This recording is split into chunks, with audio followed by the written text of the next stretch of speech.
There's only one disadvantage that a cradle Catholic can conceivably have over a non-Catholic, which is the danger of being a cradle Catholic is not being aware of what you have that no one else has.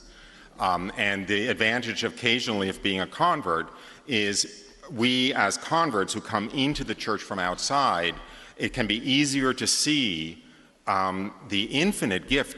Well, it's easy even for a Catholic to see the infinite gift of the church, but what's harder to see is how everybody else is dying of thirst in the desert, essentially, except a Catholic who understands the truths of the faith.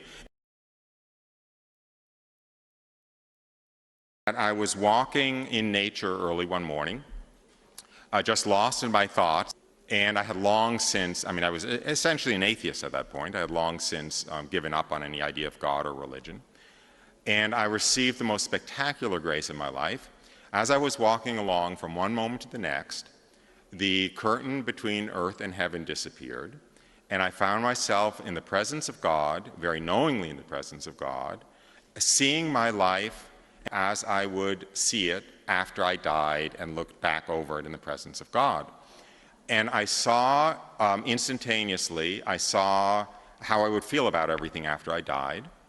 I saw that my two greatest regrets when I died would be, number one, all of the time and energy I had wasted worrying about not being loved, when every moment of my existence I was held in an ocean of love, greater than I ever imagined could exist, coming from this all-knowing, all-loving God.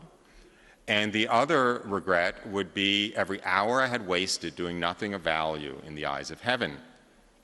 I saw my life as though all my life I had been greedily accumulating piles of Monopoly money, that brightly colored paper money from the game of Monopoly, when right next to it there was a stack of gold coins that I had been ignoring, which would be, of course, merit in heaven.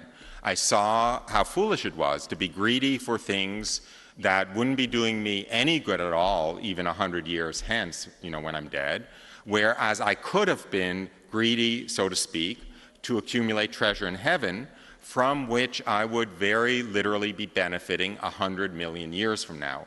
Now, I know this isn't the healthiest attitude in the world, but I was a Harvard Business School marketing professor, so I have an excuse.